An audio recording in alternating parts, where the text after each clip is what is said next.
राधे राधे दीदी। हाँ, अ, राधे राधे। दीदी माय क्वेश्चन इज, जैसे दीदी हम भगवान के कोई भी अंग का रूप ध्यान करते हैं तो हर अंग में उतना ही एवर इंक्रीजिंग नेक्टर होगा, राइट? तो उसी उसका फल भी सेम ही होगा, कोई भी रूप ध्यान कर सकते हैं उनके पार्ट का। पर फिर भी दीदी इतनी महिमा हर जगह उनके चरणों की क्यों बताई गई? चरणों में कुछ ऐसा कुछ स्पेशल कुछ है कि हर में कोमल चरण, ऐसे चरण कमल के बारे में इतना बोला गया और बाकी अंगों के बारे में इतना नहीं बोला गया? देखो, संसार में जब कोई व्यक्ति किसी को देखता है, उसका प्यार या श्रद्धा उसके फेस को देख कर आती है। कोई चरणों को नहीं देखता। देखता है कोई? लोग मुंह देखते हैं, उसका मुंह देख के आइडिया लगाते हैं, बड़ा सुंदर है, बदसूरत है, अच्छा है, बुरा है। सब एक्सप्रेशंस मुंह पे होते हैं। गुस्से में देख रहा है कि प्यार से देख रहा है कि न्यूट्रल होके देख रहा है, ये सारा एक्सप्रेशन चेहरे पर आ जाता है। लेकिन जब महापुरुष और भगवान की ओर हम देखते हैं, तो उनके चेहरे की ओर नहीं देखता, उनके चरणों की ओर देखता है। कारण ये है कि हमें उनकी कृपा चाहिए। कृपा, हम्म। भगवान की कृपा चाहिए। और कृपा को पाने के लिए जब तक हम झुकेंगे नहीं, तब तक हमें कुछ भी नहीं मिलेगा। सर हमारा शरीर का सबसे जो हाईएस्ट पार्ट है वो सर है। द लोएस्ट पार्ट जो है हमारे शरीर का वो चरण है। हम्म। और साइंटिफिक दृष्टिकोण से भी हमारे पैर के जो नाक, अगला भाग होता है उंगलियों का, हमारी जो सरप्लस एनर्जी होती है वो पूरे टाइम उसमें से बाहर जाती रहती है। तो हमारे सर में एक स्पेशल काइंड ऑफ ग्लैंड्स होती हैं, जिनको कहते हैं पिट्यूटरी ग्लैंड्स। इनमें रिसीव करने की पावर होती है।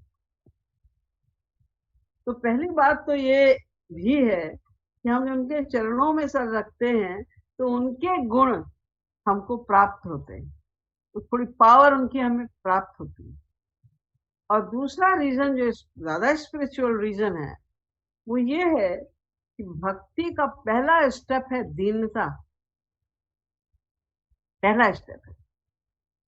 महाप्रभु चैतन्य ने लिखा, तरोरपि सहिष्णु ऋणादपि सुनीचेन तरोरपि सहिष्णुना अमानिदा मानदेन कीर्तनीय सदा हरि। अमानिदा मान, जो तृण से भी ज्यादा घास जो होती है उससे भी ज्यादा कोई हम्बल हो, पेड़ से भी ज्यादा कोई फॉरबियरिंग हो, सहनशील हो, और सबको मान देने वाला हो, खुद मान की इच्छा ना रखे, ऐसा व्यक्ति भक्ति शुरू कर सकता है।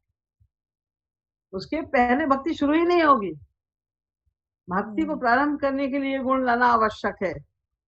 इसीलिए महापुरुष को जब हम देखते हैं तो हमारी पहली दृष्टि उनके चरणों में जाती है। उनके चरणों की कृपा ही हम मनाते हैं।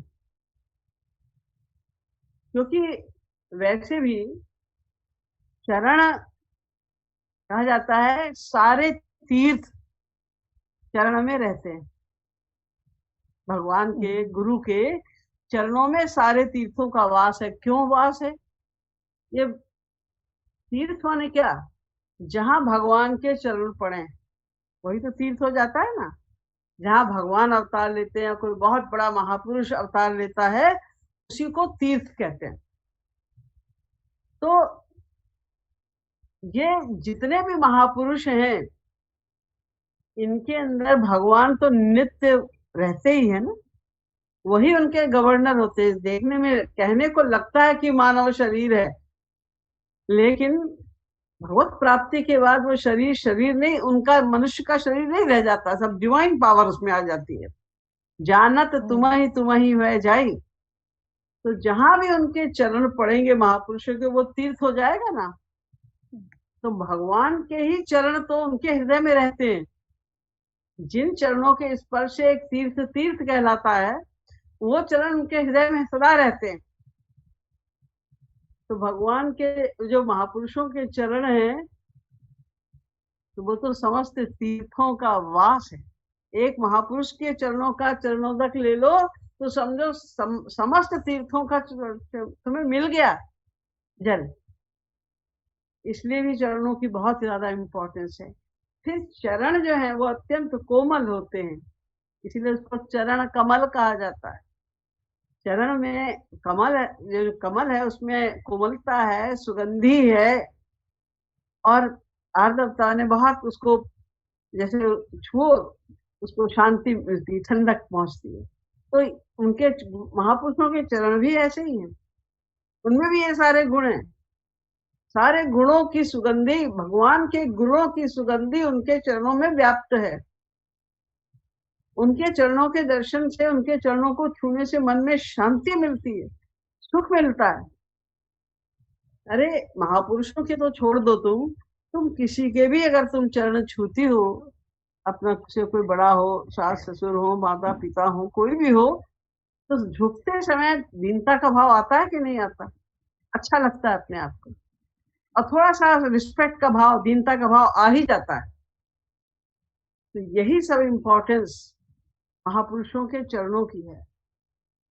बस उनके चरणों में ही जिसको प्रीति हो जाए, चरणों में अनुराग हो जाए पूरा, तो भगवत प्राप्ति में क्या देरी है। 100% अनुराग हो जाए भगवान गुरु के चरणों में, तो समझो भगवत प्राप्ति हो गई, हो जाएगी पक्का।